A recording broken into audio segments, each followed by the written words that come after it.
Bonjour à tous, j'ai le plaisir aujourd'hui de vous retrouver pour une nouvelle vidéo témoignage. Donc aujourd'hui, on va retrouver en visio Cécile, qui est une patiente que j'ai eu le plaisir d'accompagner pendant environ 1 an et qui a accepté d'apparaître à l'image, sachant que je ne l'ai jamais vue. Toutes les séances qu'on avait fait ensemble étaient par téléphone, donc je trouve ça d'autant plus cool qu'elle ait accepté d'apparaître en visio pour faire la vidéo pour vous. Donc je tiens quand même à le rappeler, ce que vous allez entendre là est un témoignage par rapport à son parcours à elle. Je vous invite vraiment à vous recentrer sur vous, sur votre propre expérience.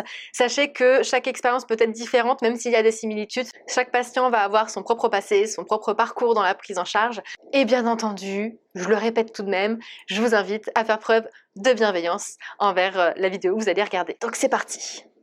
Alors, je pense que j'ai commencé à avoir un comportement alimentaire qui dysfonctionnait. J'avais à peu près, je sais plus si c'est 13 ou 14 ans, c'est fin du collège. Quand j'essaye de m'en souvenir, c'est à peu près cet âge-là. Donc plutôt des crises d'hyperphagie, boulimie. Enfin, à l'époque, on parlait pas tellement d'hyperphagie, c'était plutôt, boulimie, ou anorexie. Voilà, donc ça a commencé à peu près à cet âge-là.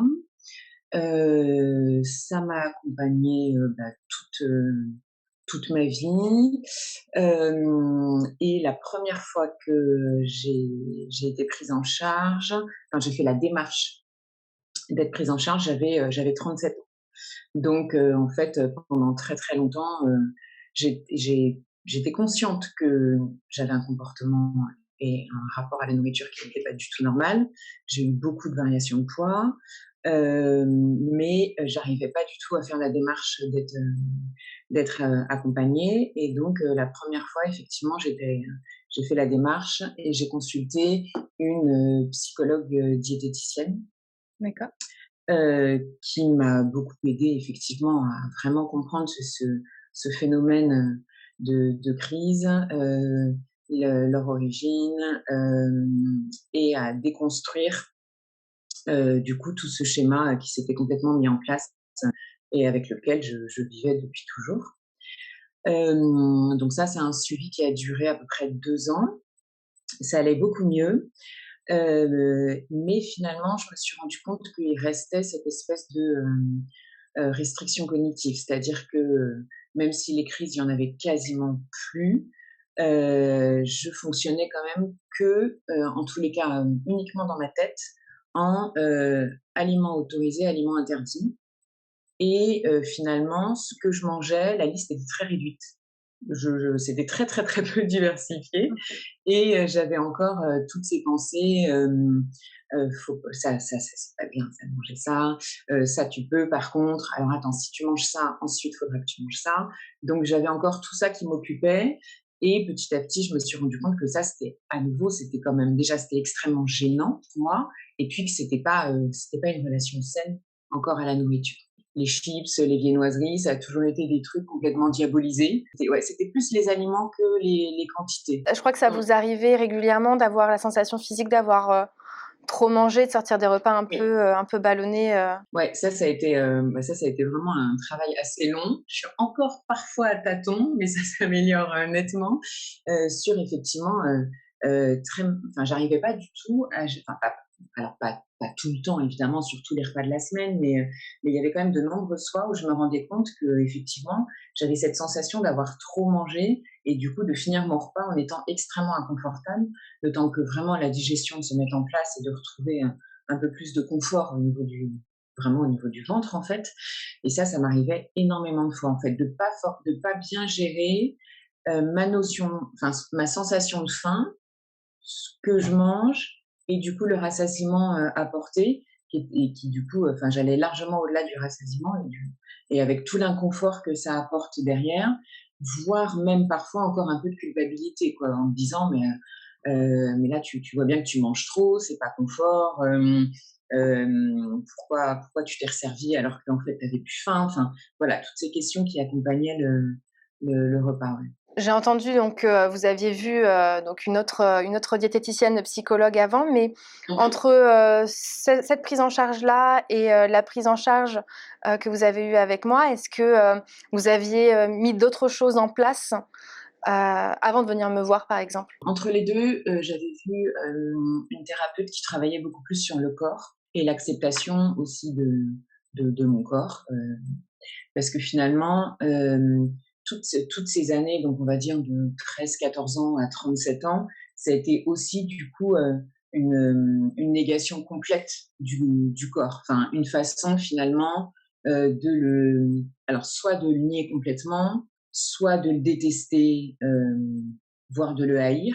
Et du coup, j'ai eu aussi, besoin d'avoir, ce travail une fois que les crises s'étaient vraiment calmées. Ça a laissé place aussi à d'autres questions et un autre rapport, au corps parce que finalement, c'est vrai que c'est très, très particulier quand on est à ce point comme ça tout le temps dans sa tête en pensant, uniquement à la nourriture et en gérant ses journées et ses semaines uniquement par crise, pas crise, puis crise et cetera et cetera. Ça on en vient à nier complètement toutes les autres fonctionnalités qu'on a de notre corps.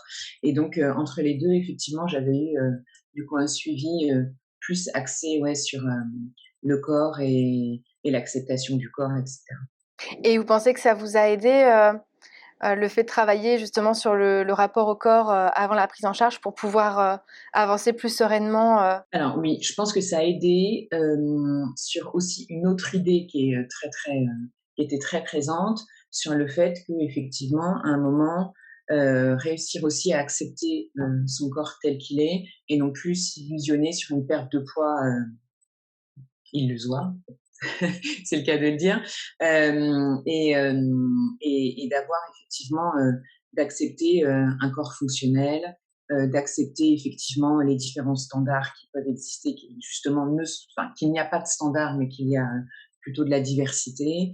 Et ça m'a aidée. Ouais, ouais, ça m'avait aussi beaucoup aidée, ouais.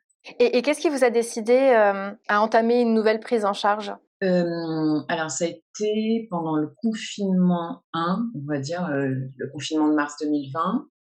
Alors moi, j'ai pas du tout eu de soucis, enfin le confinement, j'ai pas eu de soucis de prise de poids, j'ai pas eu de soucis de crise, j'ai vraiment pas du tout. Ça a été au déconfinement, en fait, où là, je me suis sentie repartir en arrière sur certains sujets et où quand même, je m'étais vraiment rendu compte, surtout là pendant 2 mois, complètement chez soi, vraiment sans aucune vie sociale, que, bah, en fait, oui, j'avais une façon de préparer mes repas et de cuisiner qui était extrêmement répétitive et très programmée.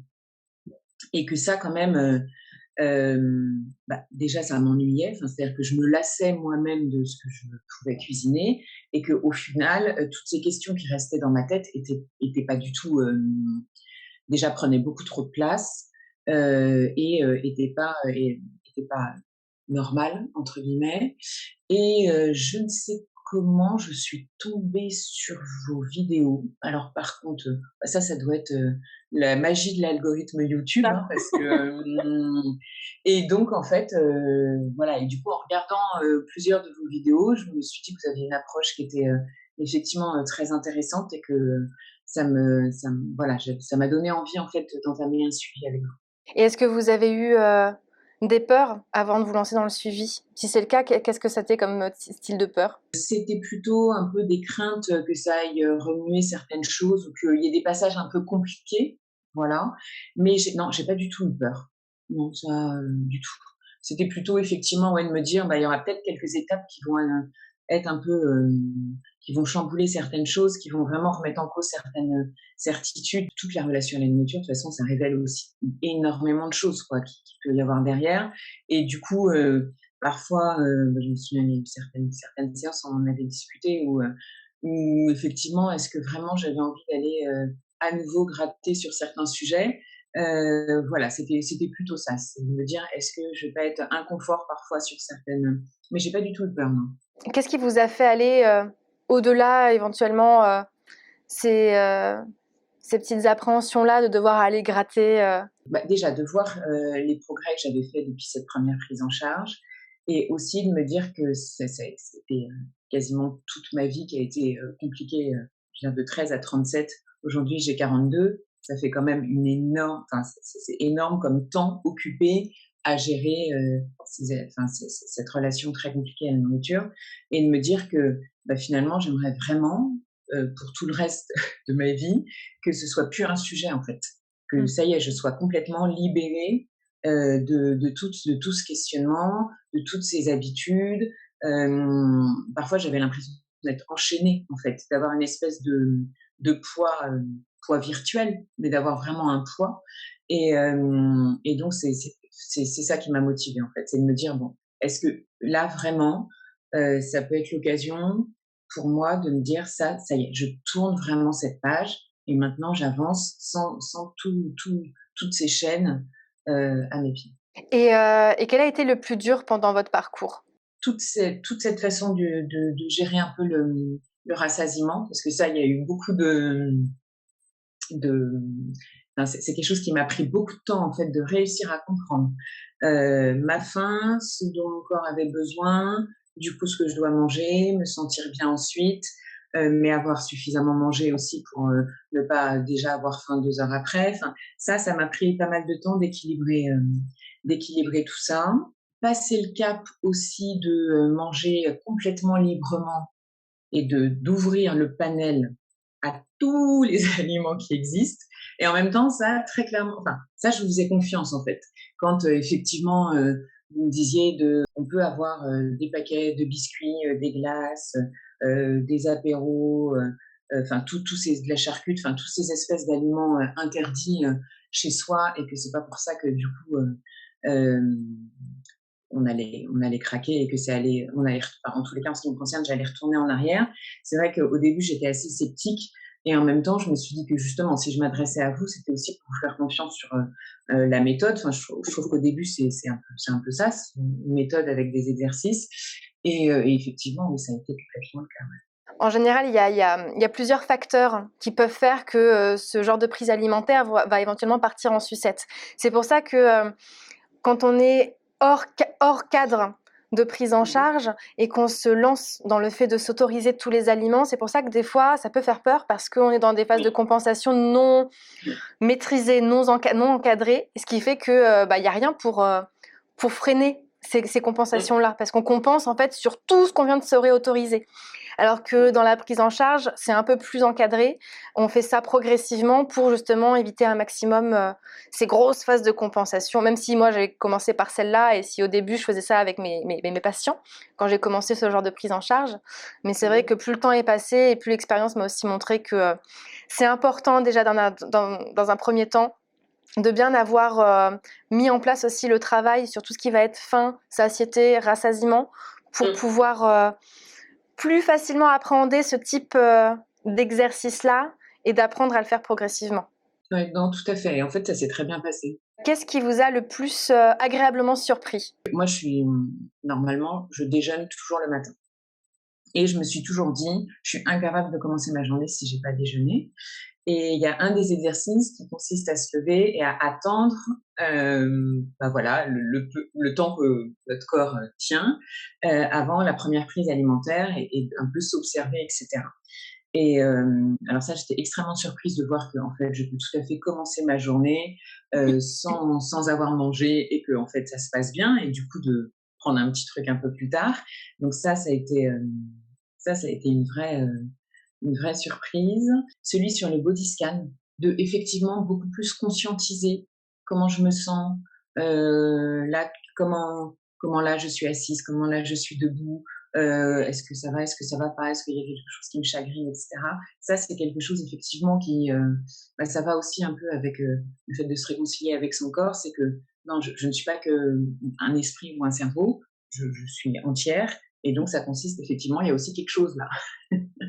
Le fait et ça je continue vraiment à le faire, quasiment tout le temps, par quoi j'ai envie de commencer mon repas ou ma prise alimentaire. Est-ce que là, voilà, quand je regarde, alors certes, c'est forcément avec ce que j'ai parce que quand je mange chez moi, c'est avec les aliments qui sont chez moi, mais, par quoi est-ce que j'ai envie de commencer? Et ben, parfois, j'ai envie de commencer mon repas par une banane. Parfois, c'est le yaourt, parfois, c'est le fromage et parfois, c'est de façon extrêmement classique, bah, viande, légumes.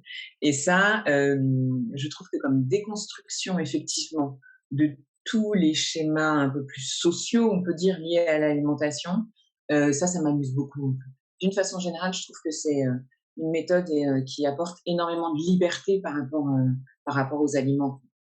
Enfin, en tous les cas, moi, c'est comme ça que je l'ai ressenti et ça en fait partie, par exemple. Est-ce que vous avez vécu des phases, alors moi j'appelle ça des phases de rechute, des moments de down en fait dans la prise en charge où vous vous êtes dit j'ai l'impression d'être totalement revenu en arrière, il n'y a plus rien qui va, je vais jamais m'en sortir. Ouais, alors ça m'est arrivé. Hem, C'était, plutôt l'hiver dernier de mémoire, janvier, février, je crois, quelque chose comme ça. Enfin, j'ai le souvenir, c'est à peu près à cette période-là, où j'avais l'impression effectivement de me rajouter des règles à des règles et je me souviens qu'on en avait échangé, ensemble où ouais, j'avais vraiment cette impression effectivement du coup de suivre des règles, que d'un seul coup ça devenait contraignant, que effectivement je parlais précédemment de liberté et que là du coup, alors là, il y avait plus du tout de liberté, au contraire, j'avais l'impression d'être contrainte à nouveau par d'autres règles et on en avait échangé et c'est vrai que c'était un moment où on va dire que c'était un peu compliqué, pour moi, d'une façon générale et du coup, j'avais l'impression, au-delà du contexte professionnel, du contexte personnel, de me rajouter encore ça. Et du coup, voilà, vous m'aviez dit de mettre un peu entre parenthèses, de laisser entre guillemets complètement l'esprit libre par rapport à ça, et que ça reviendrait un peu plus tard. Et ça a été le cas en fait. C'est vrai que quand effectivement, on va dire, ma vie s'est un petit peu tassée, enfin où ça s'est un petit peu calmé, voilà, j'étais un peu moins dans le questionnement par rapport à d'autres sujets, effectivement, tout ça, ça s'est remis en place. Je pense que ça a été principalement ça, en fait, pour moi, la difficulté. C'est à un moment, j'ai eu l'impression de finalement être un peu trop emprisonnée dans des règles en plus et non pas justement de retrouver de la liberté par rapport à l'alimentation. À un moment donné, on se sent un peu dépassé et qu'on a l'impression Oui, d'avoir de nouvelles règles et qu'il n'y a plus rien de naturel en fait. Ça, on part dans un truc qui est dans le principe de manger intuitivement et en fait, bah, c'est des nouvelles sortes de nouvelles règles qu'on met. Et en fait, oui, c'est ce que j'explique à chaque fois. C'est que forcément, on a des habitudes qui ont été mises en place pour nous faire économiser de l'énergie. oui, C'est ce que je vous avais sûrement raconté. Hein. Là, c'est juste pour faire un petit débrief. Du coup, voilà, ces habitudes, elles sont mises en place par notre cerveau pour se libérer de l'énergie pour d'autres choses. Vu que là, on vient péter ces habitudes et qu'on vient en créer de nouvelles, bah forcément, ça demande à notre cerveau de mettre plus d'énergie là-dessus, le temps que sur le long terme, ça se transforme en habitude. Le problème, c'est que quand dans notre vie, il y a des événements particuliers qui arrivent ou quand émotionnellement c'est un peu compliqué, bah, notre cerveau, il doit prioriser là où il va mettre son énergie et à ce moment-là, il va mettre son énergie sur les autres choses de la vie quotidienne qui prennent de la place plutôt que sur les nouvelles habitudes qu'on est en train d'installer. Et c'est pour ça que c'est vachement plus compliqué dans ce genre de situation de mettre en place de nouvelles habitudes. Donc c'est pour ça en règle générale qu'on y retourne tranquillement, on attend que les choses s'apaisent un petit peu. Donc des fois ça peut demander à aller voir un psychologue en attendant pour régler les autres problèmes à côté. Mais des fois voilà, il y a juste besoin de quelques jours, quelques semaines, le temps que tout s'apaise un petit peu et puis après on remet en place un petit peu les exercices qu'on avait mis en place depuis le début et après ouais, ça reprend tranquillement. Et qu'est-ce qui vous a permis de dépasser justement ces phases un petit peu de rechute? c'est en reprenant, je m'étais fait un petit carnet, on va dire, sur, finalement au fur et à mesure des séances, il y a des points qu'on ajoute et en fait, je repartais un peu de la base. C'est-à-dire que je me disais: «Ah bon, alors, on va dire que là, ça se calme, le tsunami a l'air d'être passé, on y retourne. Alors déjà, en un, en 2, enfin voilà, ce que j'ai mentionné tout à l'heure, donc je commençais, le repas avec l'aliment, que choisi. Ensuite, le body scan. Ensuite, enfin voilà, tous ces petits points-là. Et en fait, je reprenais un peu comme ça de la base pour justement reprendre un petit peu ces habitudes. Et en fait, c'est exactement ça. C'est-à-dire qu'au fur et à mesure, les habitudes s'installent. Et aujourd'hui, il y a énormément de choses que je fais complètement en automatisme. J'ai plus du tout besoin d'avoir ces petites feuilles à côté de moi pour réfléchir à la méthode. Qu'est-ce qui a changé depuis le premier jour où vous avez commencé à modifier vos habitudes? On peut parler soit du début de la prise en charge ou peut-être depuis le tout début, même à partir de votre première prise en charge avec la psychologue diététicienne peut-être? Alors, si je prends effectivement depuis, en gros depuis 5 ans quoi, depuis le tout début, hem, alors plus de crise, ça déjà, ça c'est clair. Du coup, une stabilité de mon poids à quelque chose près. Je me pèse pas, hem, mais je vois bien, enfin, dans les vêtements et puis quand on se regarde, on voit bien effectivement comment on est. Donc, voilà, une stabilité. Ça a été les 2 premiers et ensuite, avec vous, ça a continué par, j'ai plus du tout cette notion d'aliments interdits, mais plus du tout. Et je me concentre énormément sur, est-ce que j'ai faim? Est-ce que j'ai pas faim? Est-ce que j'ai où j'en suis dans mon rassasiement? Qu'est-ce que j'ai envie de manger? Est-ce que là, c'est vraiment de la faim ou est-ce que, c'est plutôt parce que, bah, voilà, émotionnellement, c'est pas top top et effectivement, et ben, tu as besoin d'un aliment, doudou, enfin, on peut l'appeler comme on veut, quoi et ben, OK, bah, c'est pas grave. Parce qu'en fait, si on s'écoute vraiment, la faim régule. Enfin, c'est pas vrai qu'on est capable de manger des chips du lundi matin au dimanche soir. Enfin, En effet, en s'écoutant, c'est compliqué. voilà. C'est quand même pas, même si j'adore ça, il y a un moment où, voilà, mon corps va me dire: «Puis là, on va peut-être varier, non?» Donc, et ouais, et être beaucoup plus concentrée effectivement sur, de quoi j'ai envie, en fait. Là, qu'est-ce qui me fait plaisir? Qu'est-ce que j'ai envie de manger? Est-ce que j'ai envie de cuisiner? Est-ce que j'ai pas envie de cuisiner? Est-ce que, j'ai envie, enfin voilà, c'est un peu toutes ces questions. Je me posais pas forcément avant. Je me suis rendu compte que je ne prévois pas du tout mes repas à l'avance. Alors, quelque part oui, puisque quand je vais faire mes courses, j'ai forcément acheté de quoi composer des repas. Mais c'est pas du tout, c'est pas strict, quoi. Ouais, vous arrivez à être plus flexible en fait. Ah ouais, complètement. Mmh.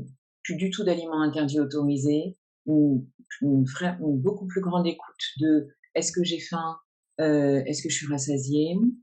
Et aussi une plus grande tolérance si effectivement, et ben, de temps en temps, j'ai envie de manger sans avoir vraiment faim, et ben, c'est pas grave, en fait. On a le droit d'être soit c'est de la gourmandise, soit c'est un peu d'émotion, et ben, c'est pas grave. Gourmand, c'est pas un défaut, hein. C'est cool d'être gourmand, Non, hein. voilà. En fait, qu'on ait envie, que ce soit d'un point de vue émotionnel, d'un point de vue gourmandise. Enfin, moi, j'aime pas ce mot gourmandise parce que à chaque fois, ça a une connotation, je trouve, un peu négative. Mais, Ouais. mais ouais, ce qu'il faut retenir, c'est à partir du moment où on a une envie, bon, bah, autant Mmh. l'assouvir. Après, Ouais. ça peut être sympa d'aller gratter derrière un petit peu en fonction dans la prise en charge. Moi, j'aime bien aller gratter pour savoir quel type d'envie c'est. Si c'est une envie de manger émotionnelle ou plus une compensation émotionnelle pour éventuellement derrière travailler sur certaines choses. Mais quoi qu'il arrive, il vaut mieux écouter ses envies plutôt que chercher à se restreindre parce que sur le long terme, Mmh. ça fera toujours partir le comportement alimentaire en sucette. Et là-dessus, vous m'aviez aussi, j'ai oublié le nom de ce document, mais justement pour travailler sur le fait, Les compensations émotionnelles. oui, voilà, sur les compensations émotionnelles avec du coup toutes les origines en fait, et ça, c'est aussi quelque chose qui m'a vraiment aidée. Ça, la feuille, je l'ai vraiment, alors là, celle-ci par contre, je l'ai toujours et il m'arrive encore de la regarder, ouais, en me disant: «Oui, bah, là, c'est peut-être en fait plutôt ça», et finalement sur un moyen terme, sur un long terme, comment est-ce que, je peux travailler sur tel ou tel point parce que finalement, derrière cette compensation, il y a ça qui se cache. Et du coup, est-ce que ça vaudrait pas le coup d'aller un petit peu plus travailler sur ce point-là? Et ça s'est passé comment avec l'entourage? Parce que je sais que quand on travaille sur notre comportement alimentaire, vu qu'on a dans notre société énormément de personnes qui ont un comportement alimentaire dérégulé, je me doute que des fois c'est pas évident d'en parler avec l'entourage, ou que des fois l'entourage peut freiner sur certaines choses. Comment ça s'est passé pour vous? Alors j'en ai pas parlé en tant que tel. Voilà, j'ai pas expliqué, ce que je faisais. En revanche, effectivement, au tout début, c'était un des questionnements que j'avais, sur comment refuser d'être servi, comment, dire que là, j'ai vraiment, vraiment pas faim alors que c'est l'heure de passer à table. Enfin, je veux dire pour le reste. Hem et en fait, finalement, aujourd'hui, je le fais parce que, heu, parce que je me rends compte que c'est comme ça que je fonctionne et que si je me force à fonctionner autrement, je ne suis pas bien, quoi. Donc j'arrive, par exemple, aujourd'hui à ne pas terminer mon assiette. Alors on va dire, «en société» entre guillemets, enfin, en famille ou avec des amis et cetera, ce qui pour moi était impossible avant. Bah oui, parce que j'ai plus faim, en fait. Ce qui me reste encore, qui est un peu plus difficile, c'est parfois, des discussions ou des échanges, hem, qui sont effectivement nombreuses autour de la nourriture avec, énormément d'idées qu'aujourd'hui je considère comme étant fausses.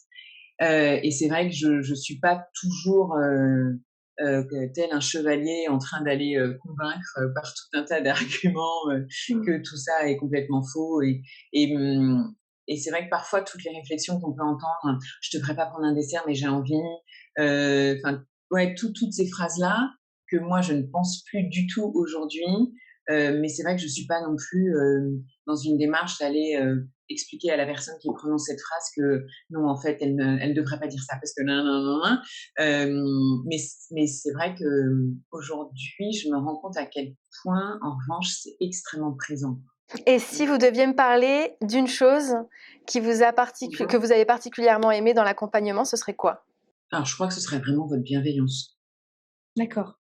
Ouais, s'il y a une chose, pour moi, c'est vraiment celle-ci. Enfin, moi, j'ai eu vraiment l'impression d'être complètement, écoutée. J'ai jamais eu le sentiment d'être, bonne élève, mauvais élève sur les exercices. Enfin, parfois, il y en a certains, effectivement, qui sont un peu plus difficiles, à mener, pas de souci, vous réexpliquez, on reprend, on déconstruit, on réessaye. Je me suis toujours sentie vraiment à l'aise pour, effectivement, vraiment vous dire parce que souvent quand, surtout que moi, il y a eu quand même beaucoup, beaucoup, beaucoup d'années où tout ça a été caché, j'en ai jamais parlé et donc tout ça s'accompagne d'une culpabilité qui est absolument énorme, en fait et avec vous, c'est quelque chose que j'ai jamais ressenti.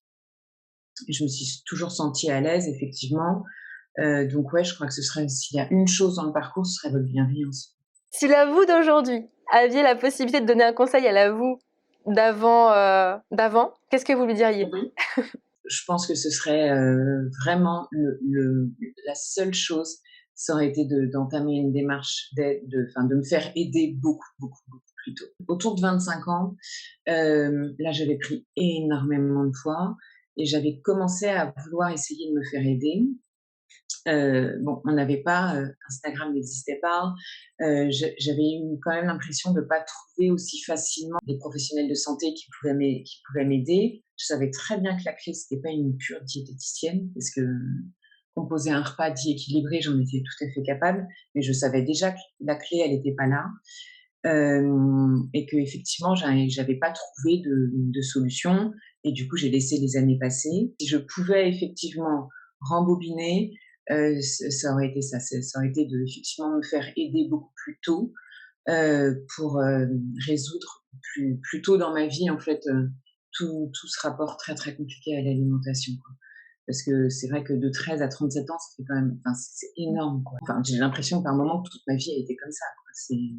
Et que là, ça fait que 5 ans qu'effectivement j'ai pris les choses en main. Donc peut-être qu'effectivement, j'aurais peut-être dû y aller un peu à tâtons, quitte à peut-être, essayer, un 1er, professionnel de santé, un premier médecin qui aurait pas été le bon, qui peut-être enfin voilà, c'est la seule chose, je pense.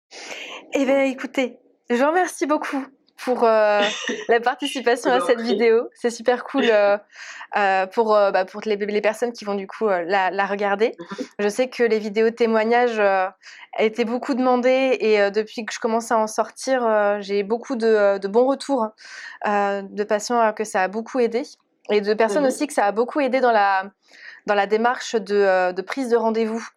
Peu importe que Mmh. ce soit moi ou avec d'autres professionnels, mais qui Oui. ont plus de facilité à entamer cette Mmh. démarche-là. Donc merci beaucoup pour eux. Non, mais je vous en prie. J'avais regardé effectivement, il y en a 2, hein, c'est ça? Oui, Il y en a il y avait Marion et Marine. Oui, c'est ça. Donc ouais, je les avais regardées, ouais, toutes les 2 et effectivement, ouais, enfin voilà, ça m'avait d'autant plus convaincue de le faire, ouais, si ça peut voilà, si ça peut effectivement aider, des personnes à sortir un peu de cette espèce de cercle vicieux, au contraire, ouais.